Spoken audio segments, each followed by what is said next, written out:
A science experiment gone terribly wrong. Here's what's coming up on the Nice Guys on Business. I kind of break the selling process down into 5 distinctive phases. You've got to do your prospecting. You've got to get their attention and schedule a meeting with them. You've got to actually have that meeting or that exchange of value.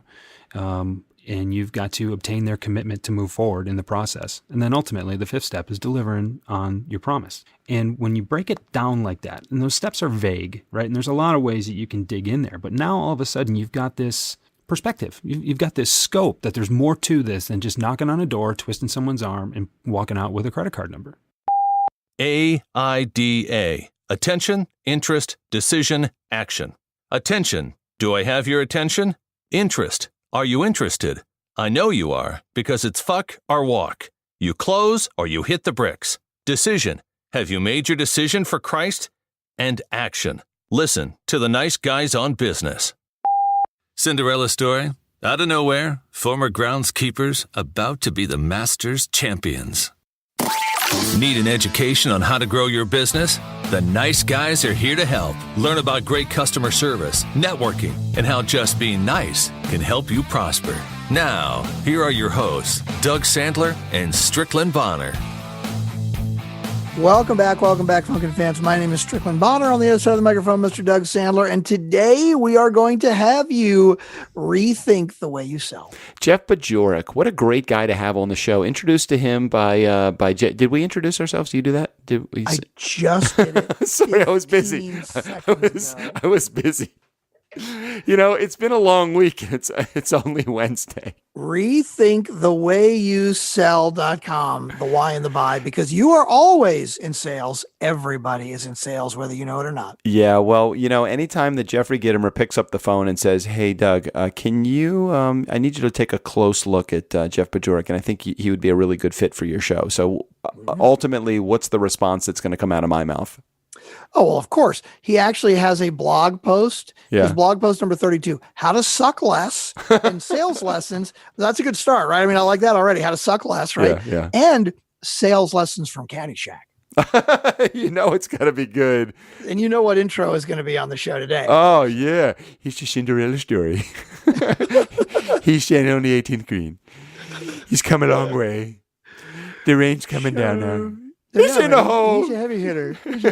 And he entered into a 10,000 foot gulch. And so I said, hey, how much up did you know? I shouldn't be doing that because they just heard it. Right? Like we just did the intro. So. I do love her. I know we have plenty of Steve-O openings, but I think it's time to go back to the well one more time. Yeah, we need some more suggestions. So, Funkin' fans, if you have any ideas for good movie quotes that can be modified to be good openers or closers. The thing is, I need more closers. I can't think of that. We don't have that many closes. We've got, well over 100 opens. Yeah. We need some more good closes. Yeah. So great interview today with Jeff Bajorek, whether you're in sales or really everybody is selling. So just check out this interview. He teaches you how to build better relationships. He talks to you about how to negotiate properly, how to actually just put more of you into the sales process. And yeah, Jeffrey told me to have him on the show, so of course I'm going to have him on the show. And he did not disappoint. What a great guest. So let's cut straight through the commercials. No promo, no anything. Let's just get to the interview. Jeff Bajorek here on the Nice Guys on Business podcast.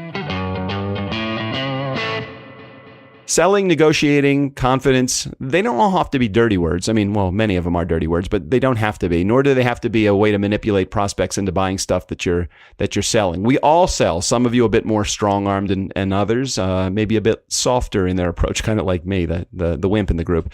Let's chat about the sales process today and give you some of the actionable steps to get shit done and to make more dollars, because that's really why we are selling. So our guest expert on the subject today is Jeff Bajorek. Welcome to the Nice Guys, Jeff.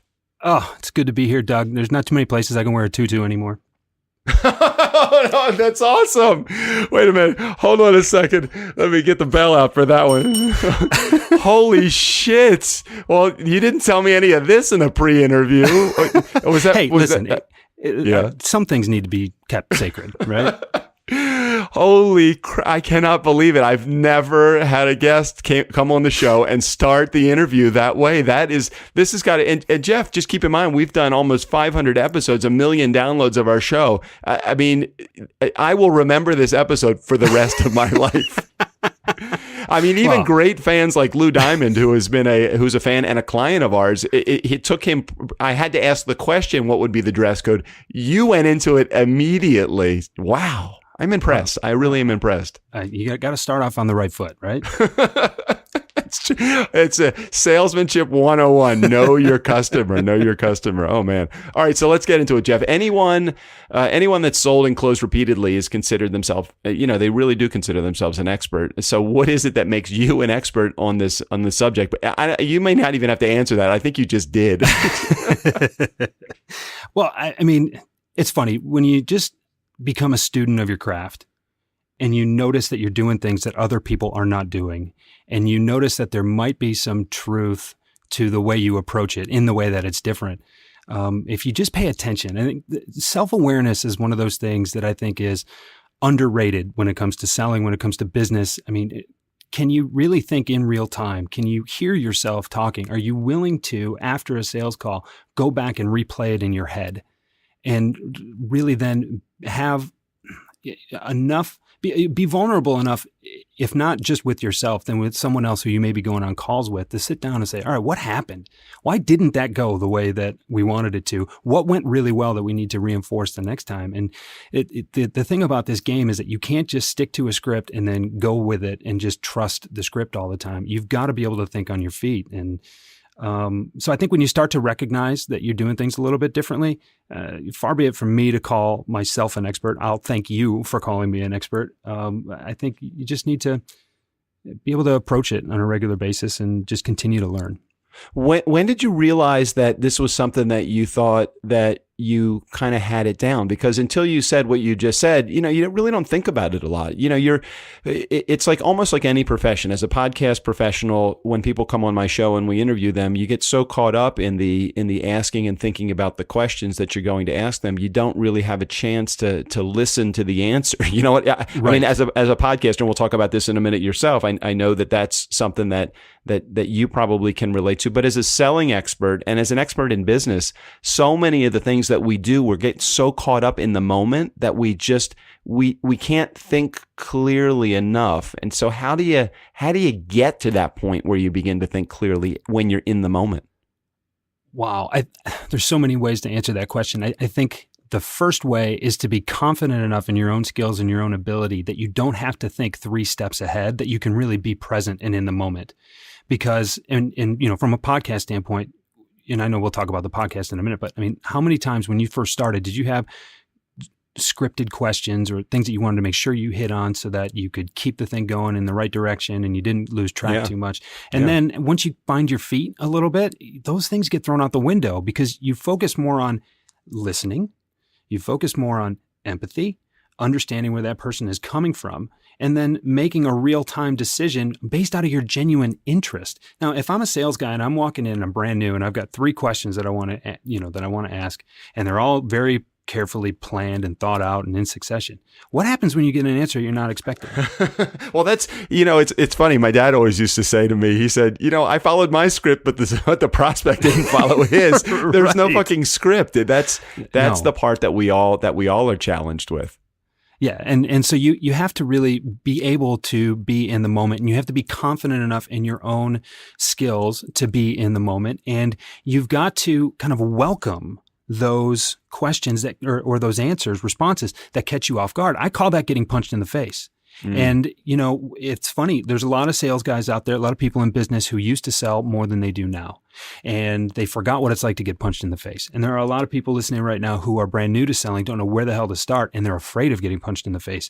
What you're good at it and you're comfortable with it when getting punched in the face actually wakes you up in the morning, when you get tingly and excited and you feel flush and you feel like, I feel alive. That's when I feel alive. And that's when I started to realize that I may have something here, is wow, not like anybody actually felt like physically getting punched in the face. There's probably a few of you Funkin' fans out there who do, but the idea that wake me up in the morning, let me get the juices really flowing, turn my brain on. Now I've got something to respond to and I'm excited. And then you can you build on that experience and you can help prevent that, and you get punched in the face in different ways. It's almost like you feel like that roller coaster ride a little bit, because I am involved in the sales process for our turnkey podcast production company and the other things that we sell as a part of my livelihood. It is those relationships, those door openers, those conversations where people ask you questions and you actually have the solutions to the problems that they have, and everything is kind of melding together. And those calls that you have that are the successful calls, they make you feel so good. I mean, you can't get that rush of endorphins from many other things that are legal or that make you money. So what's so great about it is that whole process comes together, but a lot of people shy away from that because of the downside of it. So I want to spend just a couple of moments just talking about how to avoid the downside or how to get more upside in your sales process. Is there some system that you've either created or put people into that makes them feel more comfortable with all this stuff? I don't like the term system. I think there's a process, but when you get in a system, when you get involved in a system, then you're so worried about the next step in the system that you forget to be present and in the moment and know which step to go to next. Sometimes you go into those calls and they're ready to buy before you're even done pitching. That's great. Right. And then sometimes it's and then sometimes you keep talking and I'm like, just shut up. Shut up. They said they're ready to go. When the customer says they're ready or the prospect says they're ready, you don't have to tell them anymore. It's okay. They're ready to go. Right. But wait, we haven't gotten to page 6 in the manual yet. We can't jump ahead. So I like to think about things as a process, which is just maybe half a step back from where a system is. And it's the same way that talking points are about a half a step or maybe a whole step back from an actual script, right? Know where you are in this system. And where I work a lot, especially is with people in business who are not necessarily considering themselves in sales. A lot of entrepreneurs, a lot of people in technical, professional areas of their particular industry where maybe they have some ownership of their particular location, or, it's a franchise owner or whatever it is. No, I'm a business person. I'm not in sales. Look, buddy, we're all in sales. And if you're not bringing in revenue, you're not keeping the doors open. So those people who are uncomfortable selling, you get them fired up, you get them to go make one call. Sometimes it goes great and then you've got their attention a little longer. Sometimes it doesn't go great and they say, see, I told you. And it's like, well, hold on. What was your expectation set? Well, talk about share. Oh, go ahead. I'm sorry. What I mean is when you, if you step back and you say, all right, I've got a plan for this particular prospect and I'm going to make 8 touches. I'm going to make 8 contacts over the next, 6 weeks. Mm-hmm. Well, okay, the first one doesn't go well. I wasn't planning on it going perfectly. All right, second one, third one. If you make some real progress by contact number 4, you're ahead of the game. And then you can already, in terms of what your expectations were, you've got some momentum now. Whereas if you were trying to make something happen, magic occur on the first one and it takes you to the 4th, now you're discouraged. And the only difference there was the planning and the perspective of an overall process versus, well, a real sales guy would have this thing done in the first 5 minutes. That's the myth. That's the problem. It's oftentimes it's that 6 inches between your ears that gets in your way, not the process. The process is you're not going to, some people are going to buy on touch point 1 and some of them it's going to take to 8 and they're going to hate you for the first 4, but to give up thinking that it may take you, 2 and it's actually taking you 8. It's that, okay, so you still close the deal. Just keep going. So many people quit when they get the first sign of rejection or potential loss of sale and they bail out of the opportunity. Right. And, I think, I kind of break the selling process down into 5 distinctive phases. You've got to do your prospecting. You've got to get their attention and schedule a meeting with them. You've got to actually have that meeting or that exchange of value. And you've got to obtain their commitment to move forward in the process. And then ultimately, the 5th step is delivering on your promise. And when you break it down like that, and those steps are vague, right? And there's a lot of ways that you can dig in there. But now all of a sudden, you've got this perspective. You've got this scope that there's more to this than just knocking on a door, twisting someone's arm, and walking out with a credit card number. And you had shared before we started to record, we were trying to figure out exactly what that quote was that either I heard or somewhere, something about losing a sale, gaining the relationship. It's obviously, Nice Guy Community has heard me say this over and over and over again. The reality of every sale is it's not the sale, it's the relationship that you're going to build that's going to carry you through to the next sale and beyond that with somebody else. But you had do you remember what the quote was? Yeah, no, I'd rather see you make a relationship at the expense of a sale rather than making a sale at the expense of a relationship. Or actually, the way I like to say it is, I'd rather you make a connection, at the expense of making a sale than make a sale at the expense of the connection. Because when you make a connection, there's a lot of things that can happen. When you make a sale at the expense of that connection, you're done. That bridge is almost effectively burned down because you may be able to manipulate that guy to buy once, but you're not welcome coming back. Because if the person who does business with you doesn't get a great feeling about doing business with you, whether you want to talk about the customer experience, that's a little bit different. But do you feel good about doing business with the people that you buy from? If you do, you want to do that more often. And you want all your friends to have that same experience. Well, and I can tell you just from personal experience, the people that have become the best clients for me, even after they've become a client and our relationship has evolved and matured, the people that are really my best clients are the ones that I have the best relationships with. I can just think of guys like Lou Diamond, who is a client of mine and has a podcast called Thrive Loud that we produce. He's become a really good friend. And as a result of being a friend, I don't even feel like he's a client, with the exception of we have this transaction every month that he pays me money, and the other side of the transaction is that I produce a podcast for him. So he's getting something out of it. I'm getting something out of it. We help each other in the process. We network together. We don't think about it in terms of client service provider relationship. We just think about it as this is just how our relationship works. And that's truly I think what you're at the heart of what you're saying is that. Do you feel the same way? Yeah, you're better together. You're better together than you are individually. And when you can recognize that, regardless of whether or not there's a financial or a service transaction, are you better together than you were individually? Do the people you surround yourself with bring you up? Do they make you strive to be better at what you do?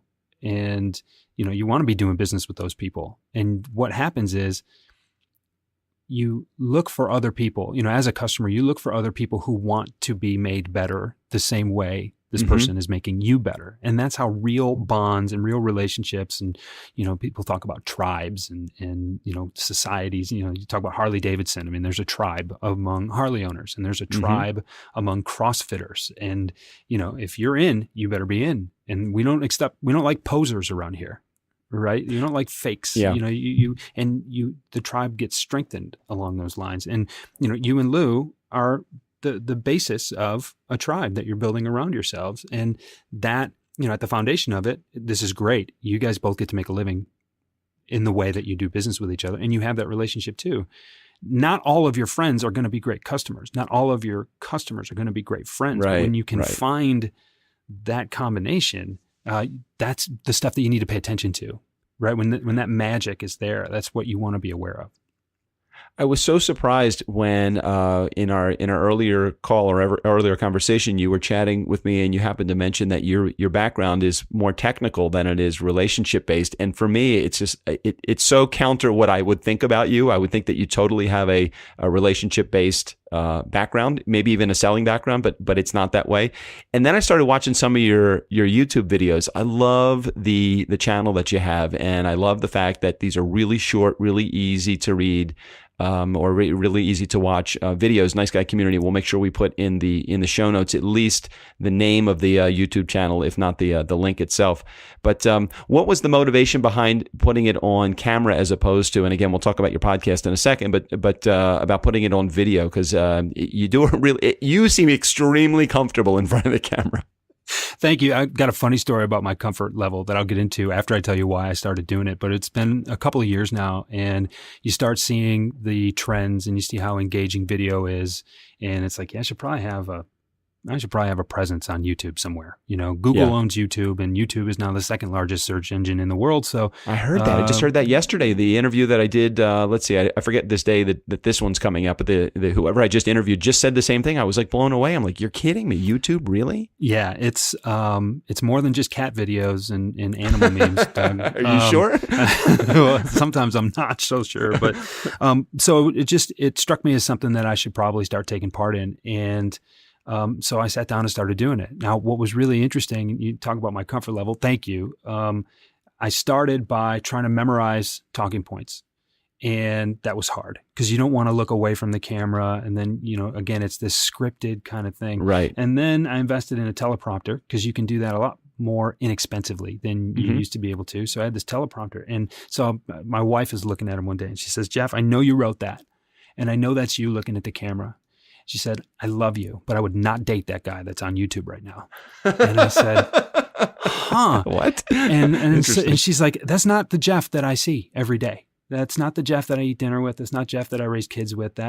There's something missing there. And so I chucked the teleprompter. And so what I've done is gone through and I think things out. I will write notes to myself. And then I sit down in front of the camera and I try not to be too polished. And I think what comes more, through the channel more recently than did in some of my original ones. And if you go back to the very beginning, the lighting is terrible and my hair is awful. And it just like, it's bad, but I seem stiff. I seem uncomfortable. I seem too structured. You see me now, I sit in front of my computer. I look right at the camera and I talk to you. And you know what? Sometimes I stutter. Sometimes I just get it's more natural. It's natural. It's not more natural than the original ones. I didn't go back to watch some of the first ones. I don't know if he kept them on there, but I didn't see any of that discomfort. So that's really good. So is that just through practice or was there any kind of training that you had with that? No, you know what? It was really just a consciousness of just be yourself, Jeff. You know what? You see, right now I'll occasionally stutter or won't have my words right or whatever. When you're talking to me, that's how I am. Sometimes I get too passionate for my own good and my words don't come out, right? My brain thinks faster than my mouth can keep up with sometimes. Yeah. But I think what that does is, again, when we talk about connection in selling, you're getting me. I'm a real guy. I've got issues with my business. I'm wondering what the best step is to take to grow. I've got, you look online, if you're on LinkedIn or Twitter, everybody's yelling as loud as they can about this is what you need to do and that's what you need to do. And what you forget is that instinctively, you know what to do. And if you sometimes don't let that 6 inches between your ears get in your way, then you can really actually start to make progress. And so when I said, forget about being perfect on video, forget about being polished on video, just get it out there. My production quality is not amazing, but it's not bad. And no, I think it's really good. You know what's good? The lighting is good. Your candor, your comfort level on camera is good. The length of the video is really good.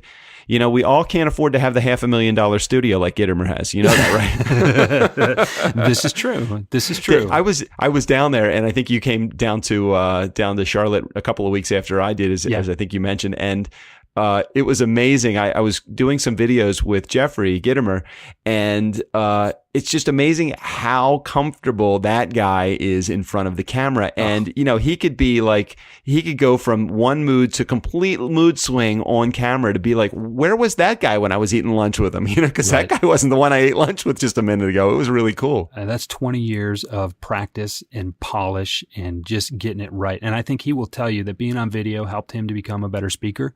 I think being a great speaker didn't hurt his chances on video either. Right. I can tell you that being on video has helped me to become a better presenter. It's helped me become a better salesperson. It's helped me become a better coach. Because, and I can tell you a couple of the ones that I've recorded recently, I remember there was one in particular. I don't remember what I called it. So you're just going to have to watch them all. I don't remember what the particular title was, but the very last thing I said was so in the moment and it was so good. I had to stop the video before I could talk anymore. And it was just, sometimes I think just speaking out loud and listening to yourself talk, sometimes you recognize the gems that are there. And that's the whole thing about being present. If you're present, you can make a connection. If you're thinking about the sale, you're trying to get to page 17 in the book. You're not right there. And people can feel that. And people have choices now that they've never had before. And that's why I wanted that to come through in my videos. And that's what I come through and what I try to bring through with my reputation and the way I approach selling is, look, and you can say anything you want about, AI and what it's going to mean and, taking all the jobs away from salespeople. I'm like, look, if you can be replaced by a computer algorithm, then you're not doing it right anyway. And, that's very true. People buy from people. And I don't think there will ever be a time when robots buy from robots. If that's the case, then we're in real trouble. Well, what's great about the videos and in listening to your podcast, and again, we will talk about that right after this comment, but what's great about it is I can tell from the information that you're providing, it is just that. You are providing information. There is not an agenda. Oftentimes in watching many of these YouTube videos, especially the ones that have a close at the end or a specific call to action at the end, the idea behind it is we want you to watch this because the idea, the thing that we're trying to accomplish is to make a sale or to get you through our funnel. And the way that I feel when I was watching your videos, which I think is the right way to do it, at least from my perspective, maybe it takes a little bit longer to close a deal, but you are providing information for the sake of providing the information. Is that about the what you're trying to accomplish? That's spot on. And sometimes I'll go through and I'll say, should I put a call to action? Go download the ebook. I'm like, well, here's the thing. This video is intended to be up on the internet forever. So to tell someone to go download a certain ebook, well, what if that ebook's not available? I've been known to overthink things too, Doug. But at the end of the day, I challenge people to rethink the way they sell. And if I can say something that's going to get you to just go, I never thought about it that way, then good, you'll keep coming back.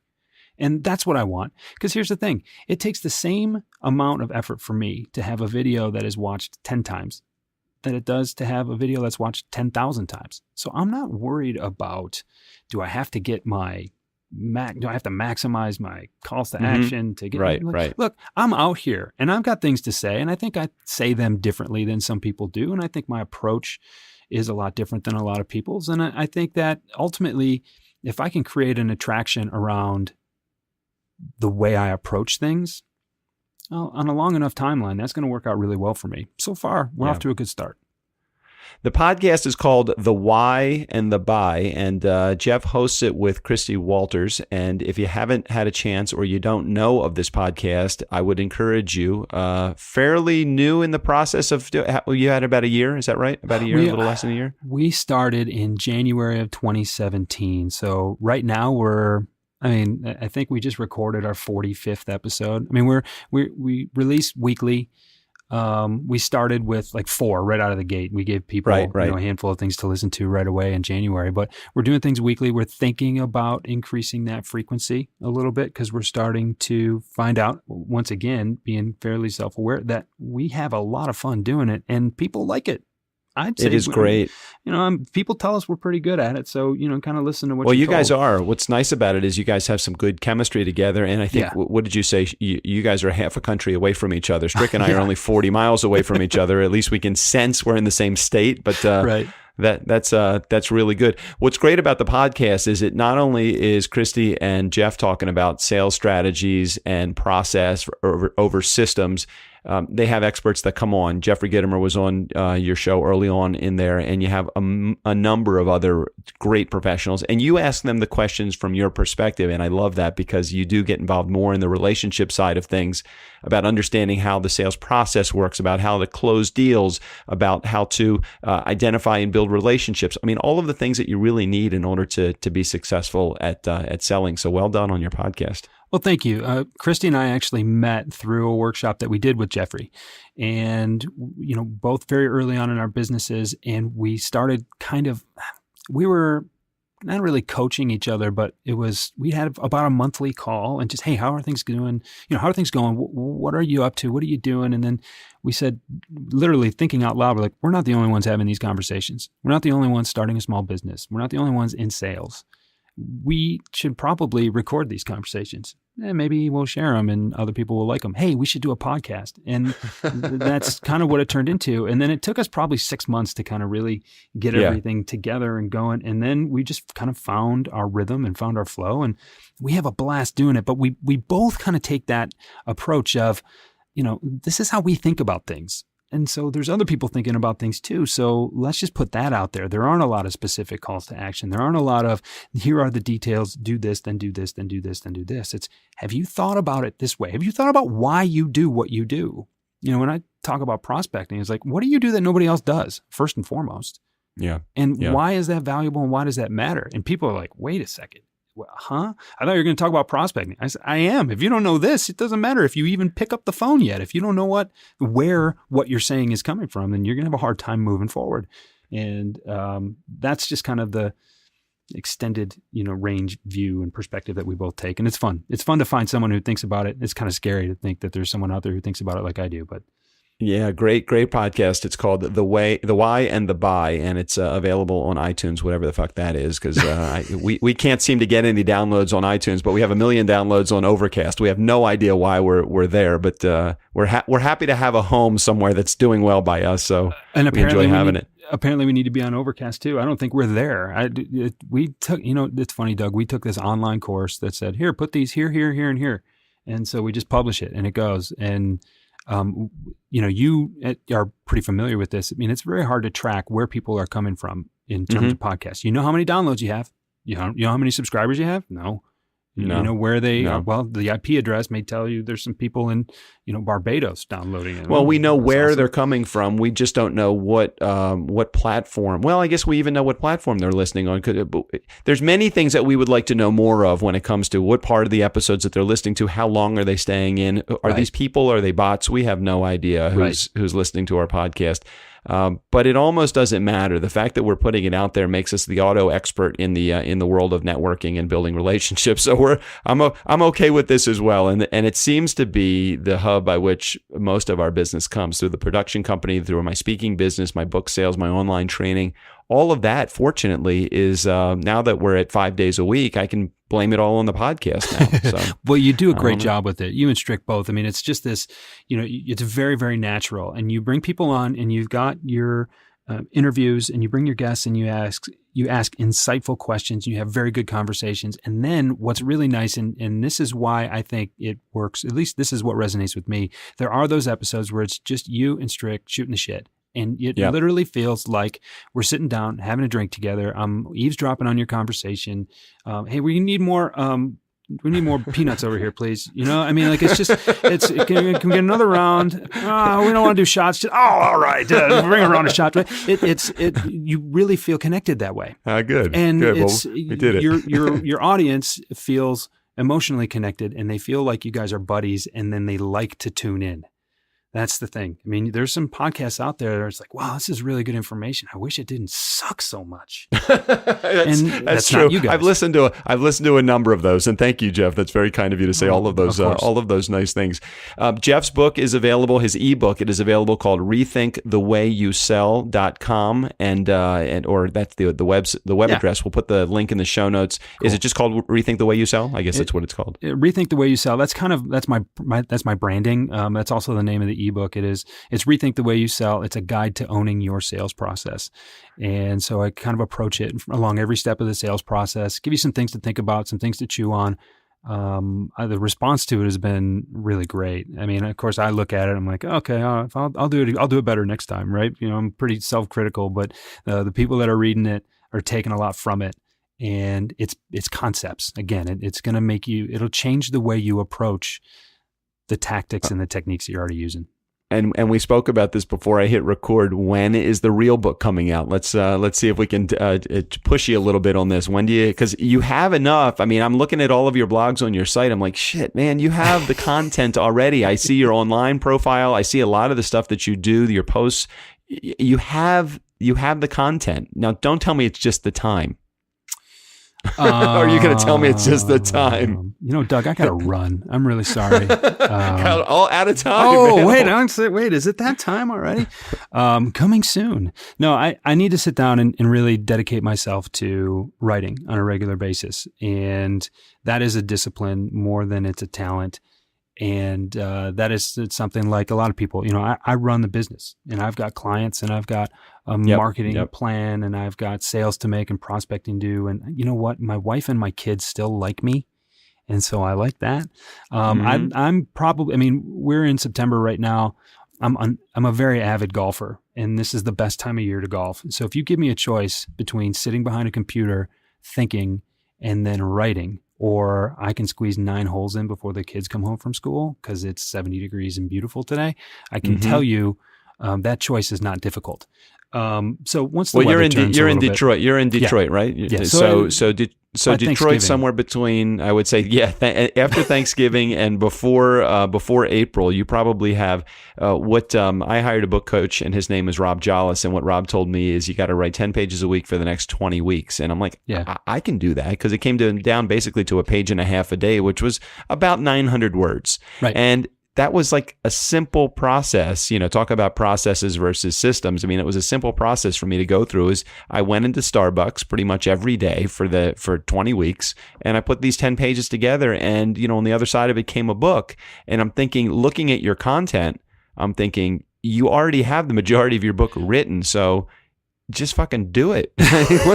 What's up with? Come on, I'll be your accountability partner. You don't even have to pay me. Just do it. It really is. And I was talking to someone about this too, and he said, "Look, find your 12 chapters, and then it's one chapter a month, and it's one subchapter a week, and there's your book in a year." And it's like, a year's too much. That's too much. Less than a year. I would agree with you, but if you just break it down like that, hell, I was writing, shooting a video, and recording a podcast on a weekly basis. Yeah. And so the content is there.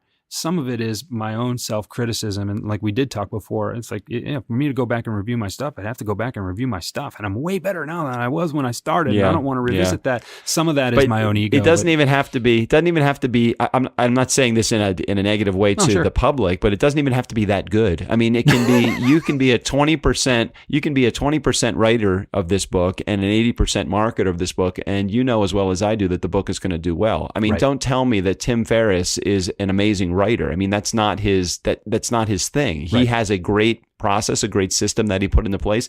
I'm not comparing myself at all to Tim Ferriss, but within 9 days of my book coming out, it hit 1 on the status, not because it's a great book. It became that because I was really good at marketing my book before it came out. Right. And I just see so much of that in you and your capabilities, and I keep thinking, just do it. It's coming. I've said it out loud. I've said it out loud on my podcast. I'm saying it out loud on your podcast too. It is coming. I'm committing to doing it, and I can tell you this too. As recently as a year ago, I remember going out for a jog one time and just thinking. And I will say this too. I like to run. I don't do it as often as I should. I like to run, and I actually still like cutting my own lawn, because those are things that I can do while I'm thinking. So sometimes I need to do that so I can think. But I remember running, and I'm like, I couldn't believe this came out of my own brain. But I said, I should probably write a book on that. And I was like, oh no. And I spent the rest of my run saying, no, you didn't just think that. You didn't just think that to yourself. Stop. Then you try to talk yourself out of it. Jeff, man, thank you for being on the show. What a great guest, and insightful information, and just totally legitimately, genuinely you. And I can tell that from the video. So thanks for being a part of the show today. I really appreciate the invitation, Doug. Thanks. Hey, nice guy community, never underestimate the power of nice, or the term tutu optional either. Way to go, Jeff. If you need any information about Jeff, we'll make sure we put all of his info in the show notes. Jeff Bajorek, thanks for being here. And Steve O'Brien, go ahead and take us out of here. For the Nice Guys on Business, I'm Steve O'Brien. I would have gotten away with it too if it weren't for you meddling kids.